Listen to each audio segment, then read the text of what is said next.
ज्ञाने प्रयासोदपश्वनमन्त्यैव जीवन्ति सन्मुखरितं भौदियोऽवर्तं स्थाने स्थिताः श्रुतिगतं तनुवाग्मनोभिः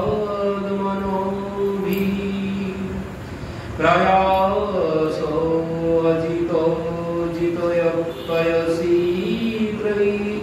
त्रयस्त्रीलक्ष्यम्।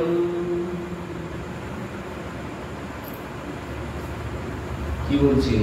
জ্ঞানের প্রয়াস মদপাস্যনমন্তৈব জীবন্তি সন্মুখারিতম ভবদীয়বার্তম স্থানে স্থিতঃ শ্রুতিগতম তনুবাগমনোহি ये प्रयासो अजितो जितोयपयसि त्रयस्त्रीलोक्यम।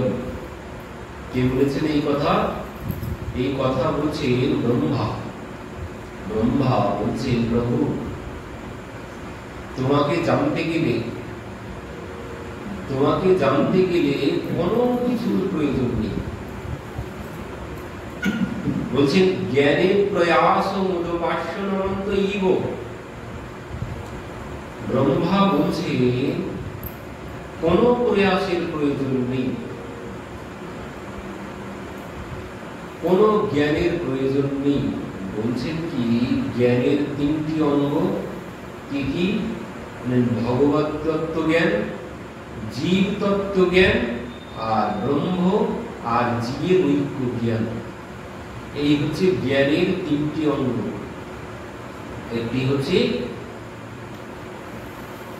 ভগবত তত্ত্ব জ্ঞান, একে বলে তৎপদার্থের জ্ঞান, ভগবত তত্ত্বের জ্ঞান। আর হচ্ছে ত্যম পদার্থের জ্ঞান, জীবের স্বরূপ জ্ঞান। আর একটি হচ্ছে ঐক্য জ্ঞান। এই হচ্ছে জ্ঞানের তিনটি অঙ্গ।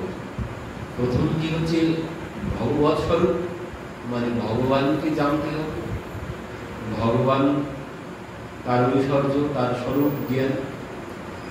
আরেকটি হচ্ছে ত্যম পদার্থের জ্ঞান, মানে হচ্ছে নিজের স্বরূপের জ্ঞান। প্রথমটি হচ্ছে ভগবানের স্বরূপের জ্ঞান, দ্বিতীয়টি হচ্ছে নিজের স্বরূপের জ্ঞান, তৃতীয়টি হচ্ছে ওই জীব মানে ভগবান আর জীবের সম্পর্ক জ্ঞান।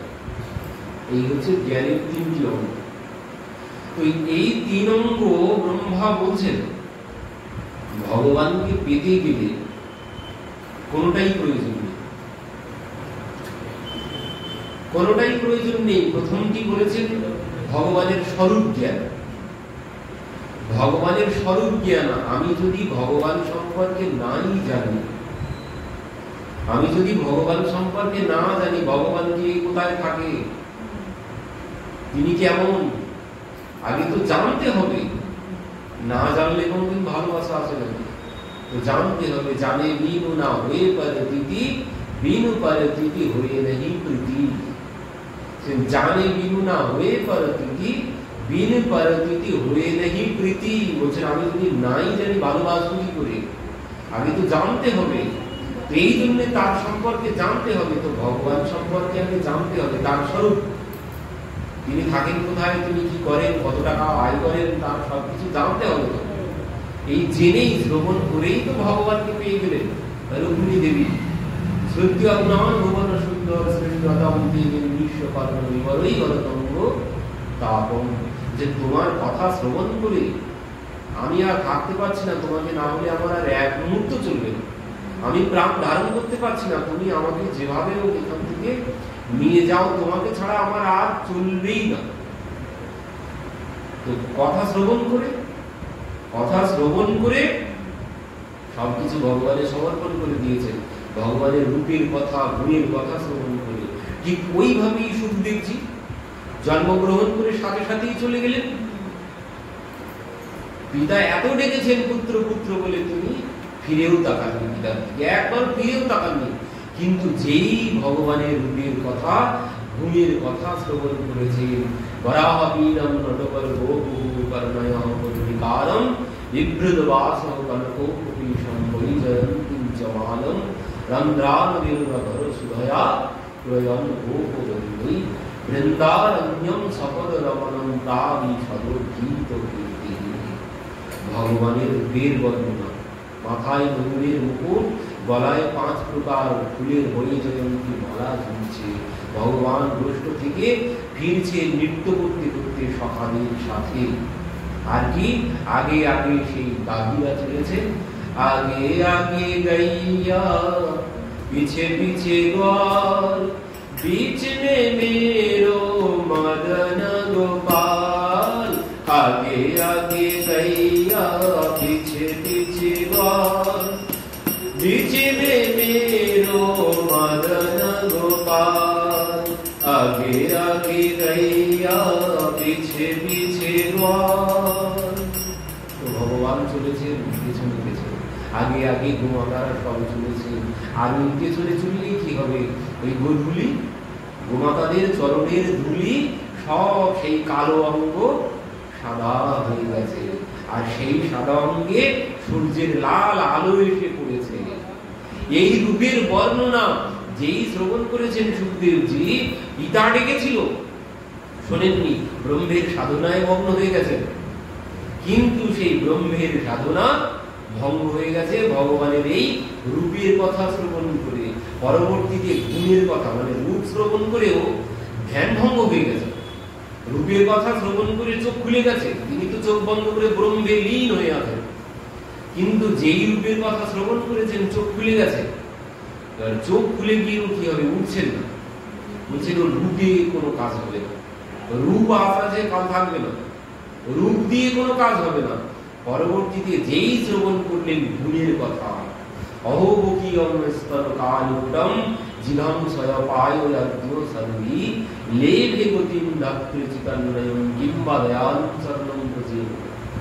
বলছেন তিনি এমন দয়ালু, যাকে কালকুট বিষ পান করিয়ে পুতনা এসেছিল মেরে ফেলতে, সেই পুতনাকে তিনি মাতৃগতি দিয়ে দিয়েছেন। মাকে যেখানে রাখবেন সেই জায়গায় আগে পুতনাকে পাঠিয়ে দিয়েছেন। এই গুণের কথা শ্রবণ করে সে ব্রহ্মের সাধনা ত্যাগ করে তিনি চলে এলেন।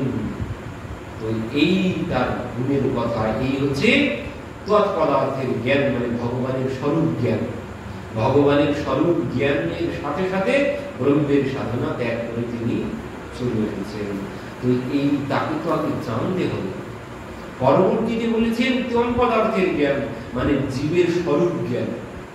আমি কে, আমি কে, আমি কোথা থেকে এসেছি, আমার পিতা কে, আমার মাতা কে, এগুলো তো জানতে হবে।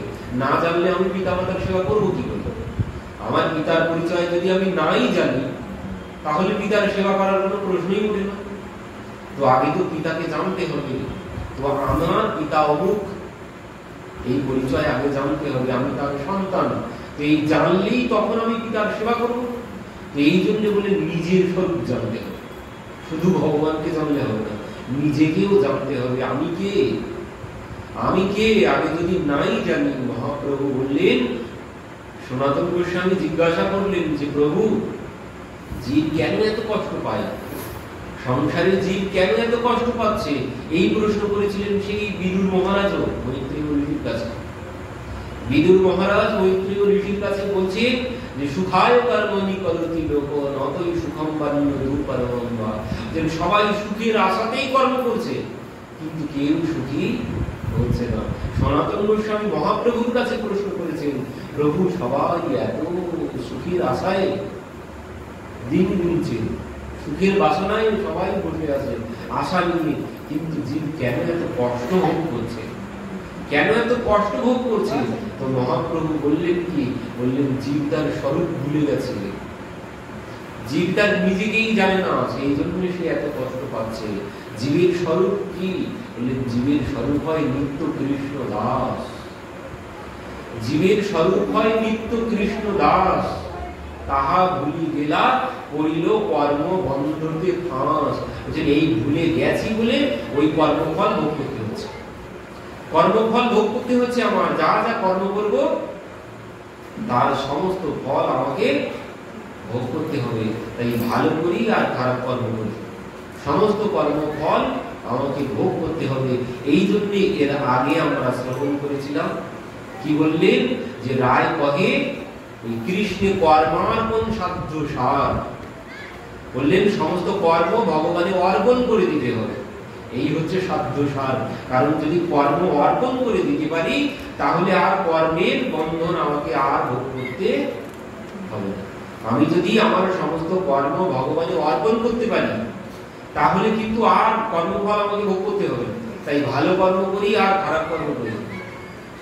এবার একটা চমৎকার বিষয়, কর্ম যে অর্পণ, কর্ম ভগবানে যদি অর্পণ করতে পারি তাহলে আর কর্মের ফল আমাকে ভোগ করতে হবে না। তাই ভালো কর্ম করি আর খারাপ কর্ম করি।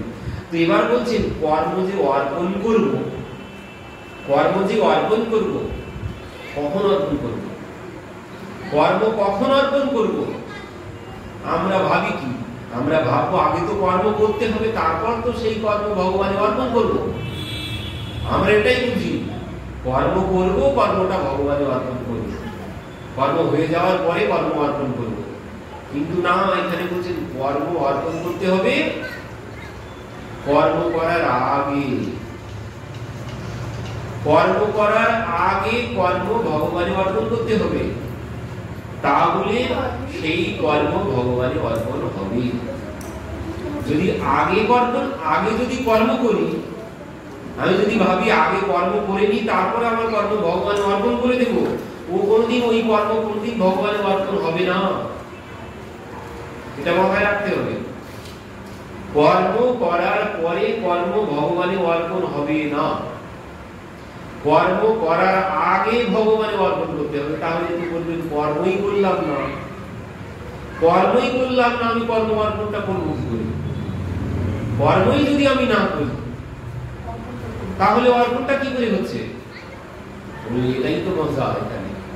কর্ম আগে অর্পণ করতে হবে, কর্ম করার আগে কর্ম অর্পণ করতে হবে। তো এবার বলছেন আমি যদি কর্ম আগে অর্পণ করি, কিভাবে অর্পণ করতে হবে? যে আগে সংকল্প করতে হবে। কর্ম করার আগেই দেখবেন পূজা প্রাঙ্গণের আগে ব্রাহ্মণ এসে সংকল্প করায় না, ওই জন্য ওই কর্ম অর্পণ করবো, তাই সংকল্প করায়। এবার বললেন সংকল্প প্রথমে, সংকল্পের পরে কি করতে হবে?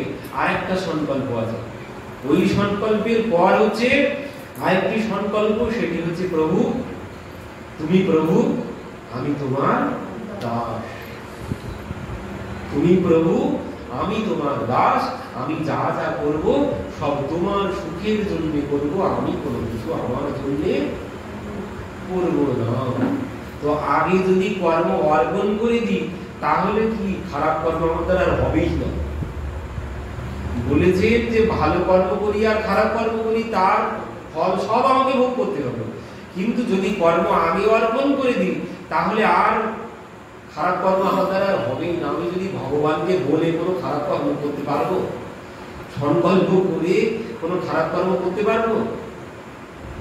সম্ভব নয়।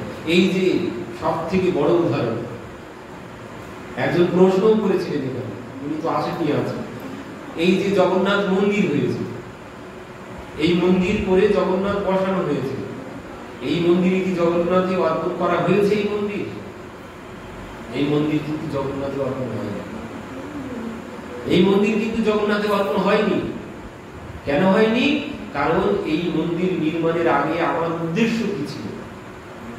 এই মন্দির নির্মাণের আগে আমার উদ্দেশ্য কি ছিল? ভগবানের সেবা করব, মন্দির বানিয়ে ভগবানকে বসিয়ে ভগবানের সেবা করব, এই উদ্দেশ্যে কিন্তু মন্দির বানানো হয়নি। আমি ভগবানকে বসিয়ে মন্দির বানিয়ে ভগবানের সেবা করব, এই উদ্দেশ্য নিয়ে কিন্তু মন্দির বানানো হয়নি। মন্দির বানানোর গোড়ায় উদ্দেশ্য ছিল আমাকে মন্দিরে ঢুকতে দেয়নি, আমাকে মন্দিরে ঢুকতে দেয়নি, এই অভিমান থেকে আমিও মন্দির বানিয়ে দেখাবো। আমাকে মন্দিরে ঢুকতে দেবে না, আমাকে চেনে না, আমি মন্দির বানিয়ে তারপরে সেই মন্দিরে আমি প্রবেশ করব। তো এই মন্দির আমি কি জন্য করেছি? ওই নিজের শক্তি দেখানোর জন্য। আমাকে ঢুকতে দেয়নি, এর জন্য আমি মন্দির নির্মাণ করেছি। ভগবানের সেবা করার জন্য মন্দির কিন্তু নির্মাণ করিনি, আমি দেখানোর জন্য মন্দির নির্মাণ করেছি। একে যদি আমি এই মন্দির যদি জগন্নাথ কেন, একটা জগন্নাথ কেন, শত জগন্নাথ এনে বসালেও ওই মন্দির কোনদিন জগন্নাথ জগন্নাথে সমর্পণ হবে না, কোনোদিন সম্ভব নয়। কর্ম আগে অর্পণ করতে হবে। কিভাবে?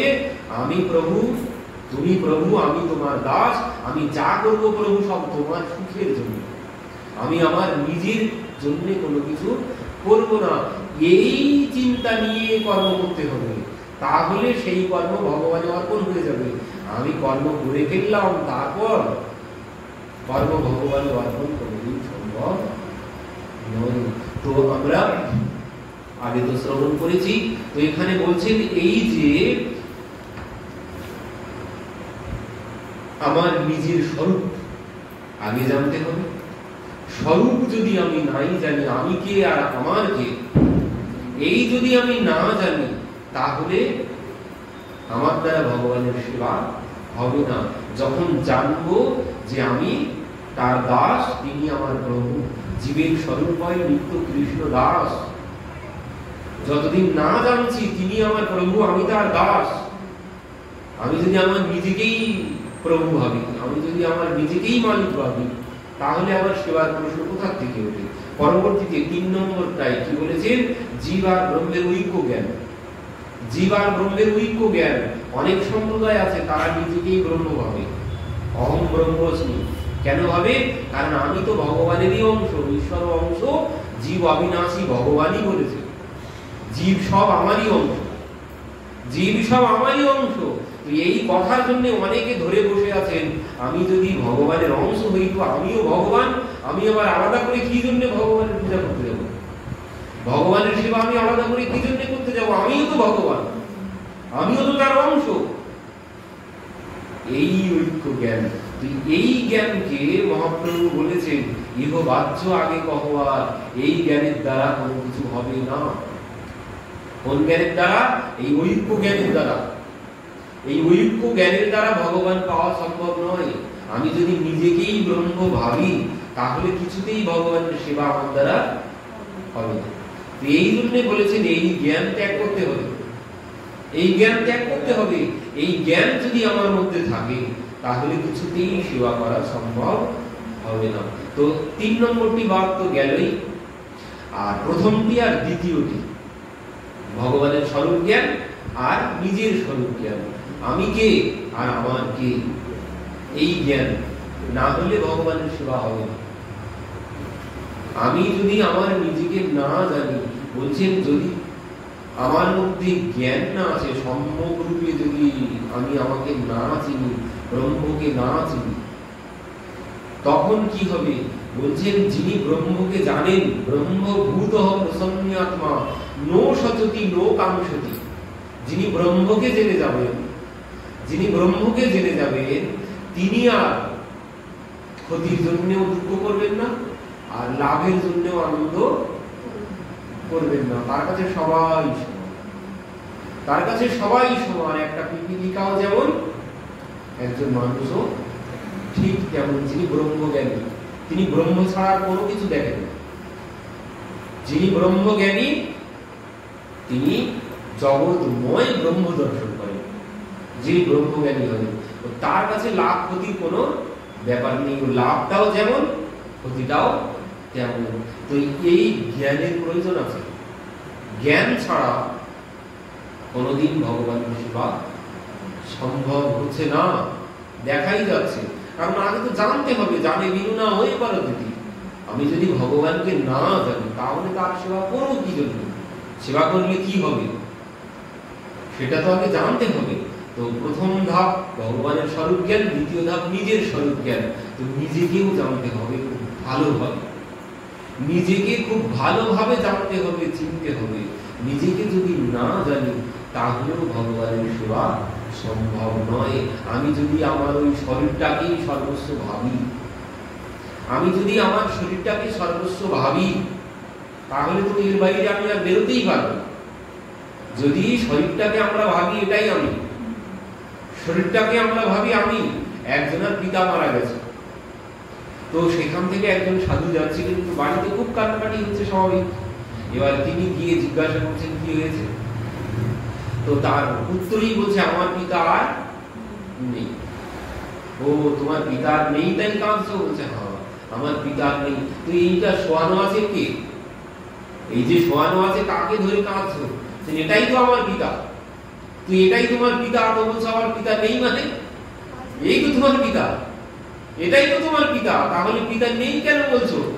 তো বলছে আমার পিতা আর নেই। কেন তোমার পিতা নেই? এটাই তো তোমার পিতা পড়েই আছে, এই তো তোমার পিতা পড়েই আছে। তো পিতা নেই কেন বলছো?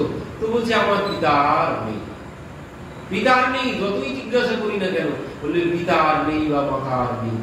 শরীরটা তো পড়েই আছে, শরীরটা তো এখন পড়ানো হয়নি, শরীরটা পড়েই আছে বাড়িতে। পিতা আর নেই কেন? বলছেন আমার পিতা আর নেই। তাহলে এবার একটুখানি ভাবো কি, যাকে এতদিন তুমি পিতা বলেছো, কাকে পিতা বলেছো? এতদিন যাকে পিতা বা মাতা বলে ডেকেছো, কাকে পিতা মাতা বলে ডেকেছো? একটুখানি ভাবতে হবে। যদি এই শরীরটাকে তুমি পিতা বা মাতা বলে ডাকো, তো সে তো পড়েই আছে, নেই কেন? সে তো পড়েই আছে, শরীরটা তো পড়েই আছে, নেই কি করে? তবু বলবে আর নেই। কেন নেই? বলছেন ওই ইনি আর কথা বলছেন না, ইনি আর কথা বলছেন না, তাই বলছে আর নেই। তো তাহলে যদি ওই কথা যখন বলতো, যদি কথা বলতো ইনি আমার পিতা হতো, বলতাম পিতা আছে। কথা বলছে না, তাই বলছি আমার পিতা আর নেই। তাহলে এবার বুঝুন, পিতা তাহলে এতদিন কাকে বলে এসেছে? শরীরটা তো পড়েই আছে, যাকে পিতা বলে ডেকেছি সে তো পড়েই আছে, সে তো কোথাও যায়নি এখনো। বলছেন ওই যে আর কথা বলছেন। তাহলে পিতা এতদিন কাকে বলেছি? যার জন্য শরীরটা কথা বলেছে তাকেই বলেছি পিতা। এই জ্ঞান প্রয়োজন আছে। এই জ্ঞান যদি না হয় তাহলে ওই শরীর নিয়েই পড়ে থাকবে। তাহলে এই শরীরটাকেই আমি ভাববো, এই শরীর তো আমি না। আমি কোনটি? ওই আমি হচ্ছে ওই যার জন্য শরীরটা এতদিন কাজ করেছিল, যার জন্য শরীরটা এতদিন কথা বলেছিল, সেই হচ্ছে আমি।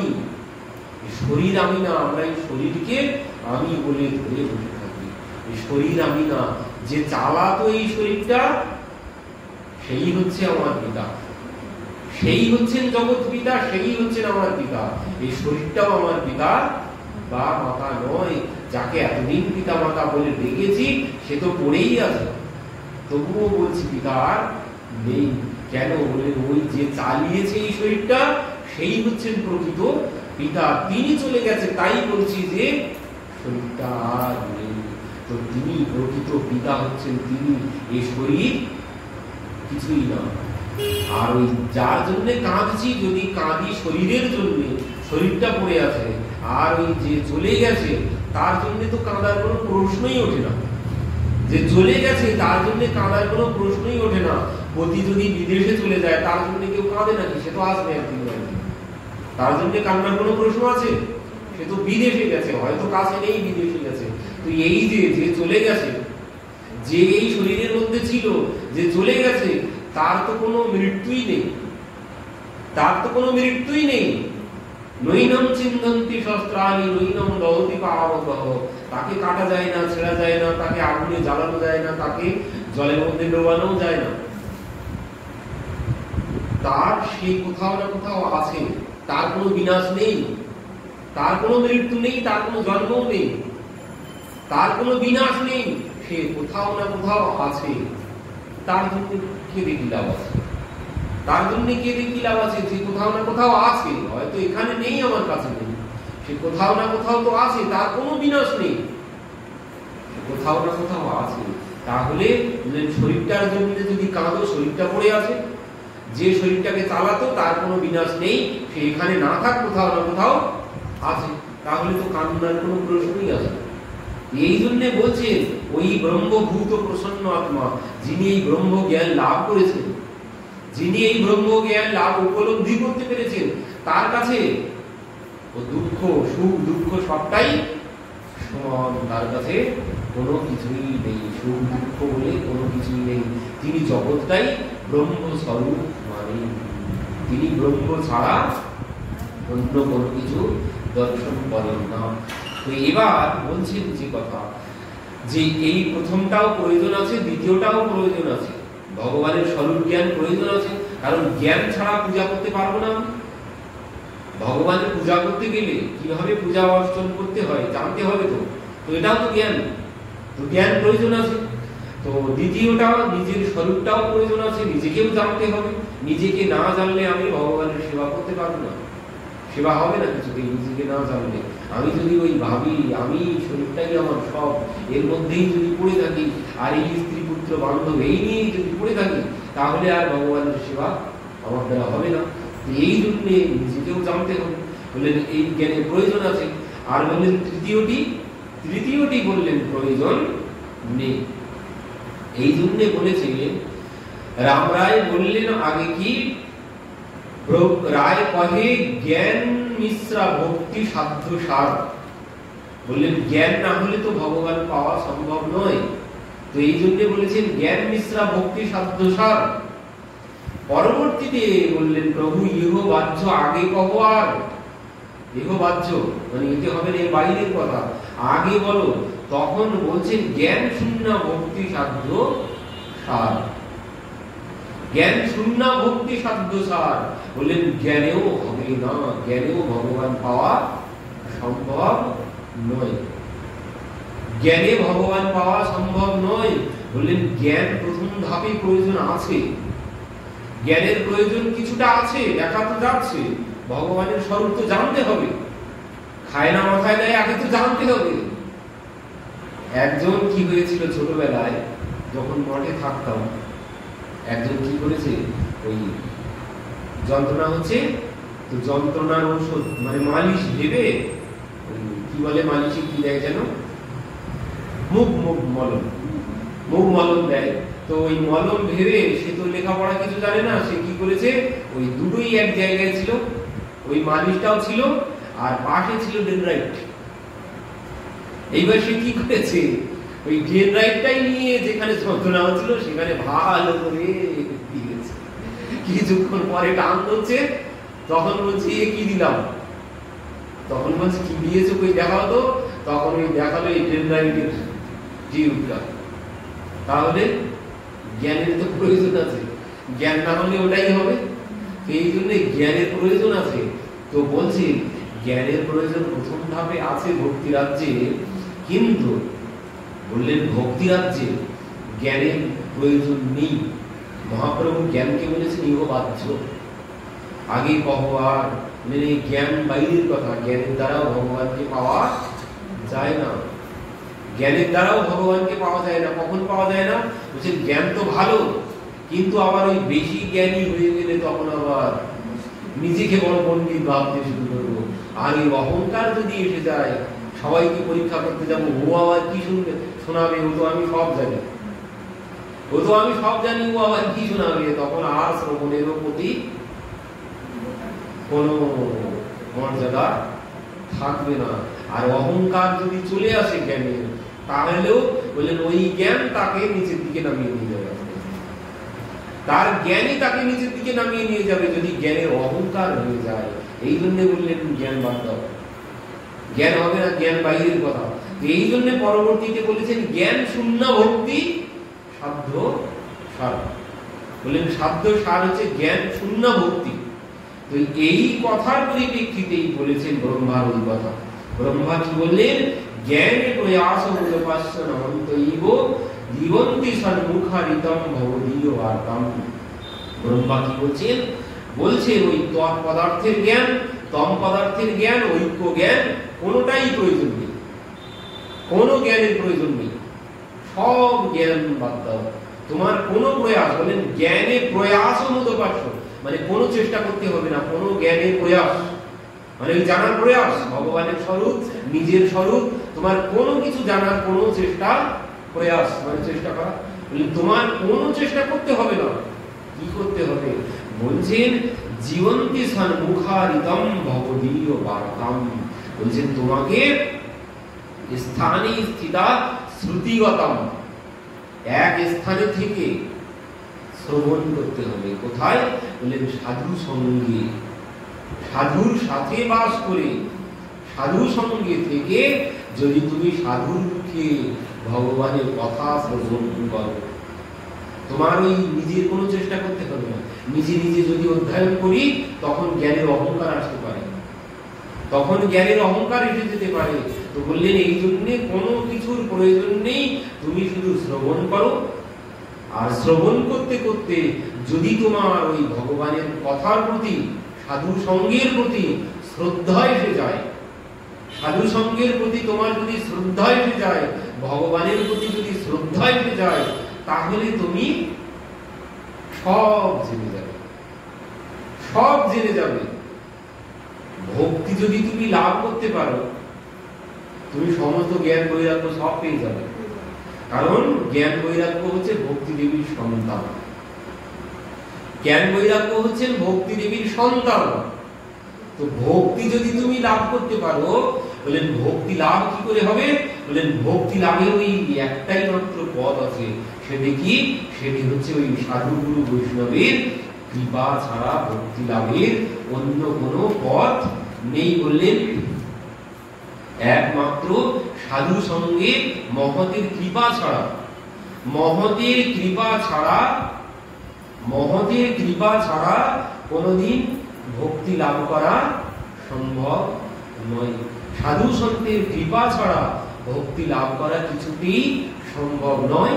তো তুমি সাধু সঙ্গে গিয়ে কথা শ্রবণ করো। ব্রহ্মা বলছেন এই কথা, সাধু সঙ্গে কথা শ্রবণ করো, তাহলে তোমার সব কিছু হয়ে যাবে। ও জ্ঞান বৈরাগ্য ভগবান সব তুমি পেয়ে যাবে।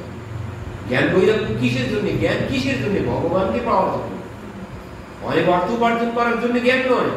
জ্ঞানের লক্ষ্য হচ্ছে ভগবানকে লাভ করা। তো তুমি যদি সাধু সঙ্গে কথা শ্রবণ করো, তাহলে তুমি ও জ্ঞানও লাভ করবে, বৈরাগ্যও লাভ করবে এবং ভক্তিও লাভ করবে। আর ভক্তি লাভ করলে ভগবানকেও তুমি লাভ করবে। কারণ ভগবান বলেইছেন, যার হৃদয়ে ভক্তি আছে, ভগবান তার নিজের বাসস্থান ত্যাগ করে তার হৃদয়ে এসে বাস করে। যার হৃদয়ে ভক্তি আছে, আর সেই ভক্তি কোথায় লাভ করা যায়?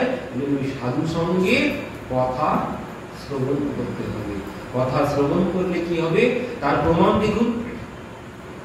ব্রহ্মা যে কথা বলেছে, কোনো কিছু করতে হবে না, শুধুমাত্র সাধু সঙ্গে কথা শ্রবণ করলে তুমি ভগবানকে লাভ করে যাবে, মানে ভক্তি লাভ করবে। আর ভক্তি লাভ করলে তুমি সমস্ত জ্ঞান সব পেয়ে যাবে। তো দেখুন তার প্রমাণ। ধ্রুব 5 বছর বয়স, 5 বছর বয়সে তিনি সাধু সঙ্গ করেছেন দেবর্ষি নারদ। দেবর্ষি নারদের সঙ্গ করেছেন, দেবর্ষি নারদ মন্ত্র দিয়ে গেছেন। আর ওই মন্ত্র জপ করতে করতে কি হলো? ভগবান এসে সম্মুখে আবির্ভূত হয়েছেন।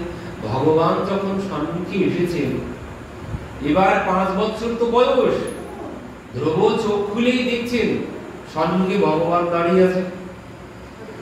এইবার ধ্রুব কি বলবে আর কোনো কিছু বলতেই পারছে না, কি বলবেন কোনো কিছু খুঁজে পাচ্ছে না।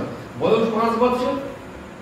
ধ্রুব মনে মনে ভাবছেন, বলছেন আমি তো মায়ের কাছ থেকে এসেছিলাম, মা বলেছিল ভগবানকে না পেলে ফিরে আসবি না, ভগবানকে না পেলে ফিরে আসবি না। তো ভগবানকে পেলে ভগবানকে কি বলবো, সে কথা তো মা কোনো কিছু বলে দেয়নি। এবার 5 বছর বয়স, কোনো জ্ঞান তো তার নেই।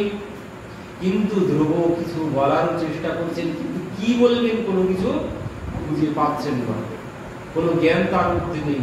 কিন্তু ভগবান কি করলেন? ভগবান দেখলেন যে ধ্রুব কিছু বলতে চাইছে, ধ্রুব কিছু বলতে চাইছে। তখন ভগবান কি করলেন? নিজের শঙ্খ ধ্রুবের মুখে স্পর্শ করলেন। আর যেই স্পর্শ করেছেন, ধ্রুব সঙ্গে সঙ্গে বলতে শুরু করেছেন। ধ্রুব সমস্ত জ্ঞান লাভ করে গেছে। যে 5 বছর বয়সে কথাই বলতে জানে না, 5 বছরের বালক, সে কি কথা বলতে জানে? ভালো করে কথা বলতে জানে না। কিন্তু সেই ধ্রুব 5 বছর বয়সে কি বলছেন? এবার ভগবানের সম্মুখে বলছেন, জ্বন্ত প্রবিশ্য মম বাচমিমাম প্রসূত্যং সংজীবয়তি সঞ্জীবত্যখিল শক্তিধর সদামনা অন্যাশ্চ হস্তচরণ শ্রবণাত্যোগাদীন প্রণাম্যমো ভগবতে পুরুষায় তুভ্যং। কি বললেন? জ্বন্ত প্রবিশ্য মম বাচমিমাম প্রসূত্যম। 5 বছর বয়সে ধ্রুব যে জ্ঞান লাভ করেছে, 100 বছর বয়সেও আমাদের সেই জ্ঞান আসে না। 100 বছর বয়সেও এই জ্ঞান আসে না। 5 বছর বয়সে যে জ্ঞান লাভ করেছেন, ধ্রুব কি বলছেন? ধ্রুব বলছে জ্বন্ত প্রবিশ্য মম বাচমিমাম প্রসূত্যম। বলছেন প্রভু তুমি আমার ভিতরে প্রবেশ করে আমার এই শরীরকে শক্তি প্রদান করেছ, আর সেই জন্যই আমি কথা বলতে পারছি, আমি কর্ম করতে পারছি। এই হচ্ছে সব থেকে বড় জ্ঞান। তিনি যদি শক্তি না দিতেন, কোন কর্ম করার শক্তি আমরা সাধ্য আমাদের ছিল না। তিনি শক্তি দান করে রেখেছেন বলেই আমরা কর্ম করতে পারছি। এই জ্ঞান যদি না হয় তাহলে ভগবানের সেবা করতে যাবো কি জন্য?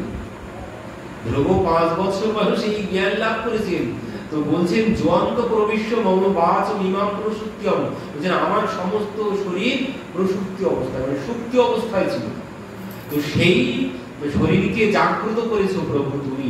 সঞ্জীবিত অখিল শক্তিধর সদামনা। তুমি সঞ্জীবিত করেছো শক্তি ও শরীরকে, তুমি জীবিত করেছো।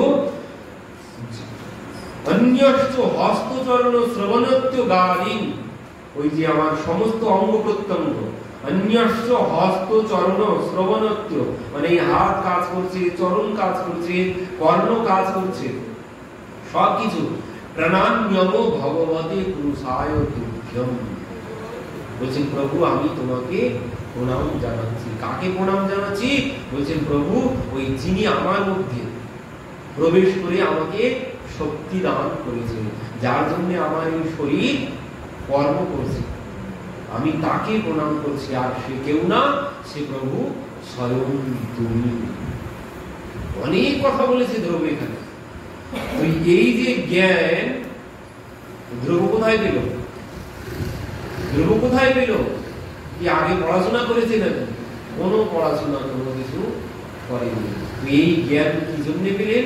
ভক্তিতে পেলেন। এই জ্ঞান ভক্তিতে পেয়েছেন। ভক্তি পেলেন কোথায়? দেবর্ষি নারদের সঙ্গ হয়েছে, নারদের কাছ থেকে পেয়েছেন। তো এই জন্য বললেন সাধু সঙ্গ সর্বশাস্ত্রে কয়, লবমাত্র সাধু সঙ্গে জীবের সর্বসিদ্ধি হয়। সাধু সঙ্গ ছাড়া কল্যাণ কিছুতেই হবে না। নিজের কল্যাণ যদি চাই তাহলে সাধু সঙ্গ করতে হবে।